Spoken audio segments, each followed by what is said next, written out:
Those who fail to discern between right and wrong will pay a high price for their choices. Now let's turn to chapter 5 of the book of Isaiah, where he warns us that those who fail to distinguish between good and evil and consider themselves wise in their own eyes will not escape God's judgment. Thus says the word of the Lord.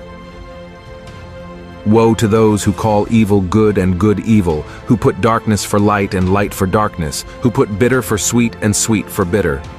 Woe to those who are wise in their own eyes and clever in their own sight. Often when we think of spiritual warfare, we imagine angels fighting against demons. While that can happen, most spiritual battles take place in our everyday lives.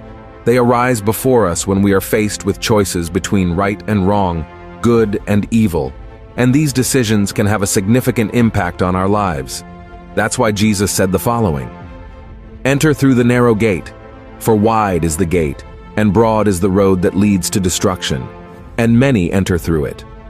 But small is the gate, and narrow the road that leads to life, and only a few find it." And it is precisely this battle between good and evil that our society has been facing lately. We must reflect on whether we will be faithful in our marriage, whether we will treat our spouse with love and respect. We must decide whether we will act with honesty in our work or seek dishonest gains. We need to choose whether we will stand with those who seek the truth or join the corrupt in pursuit of personal benefits.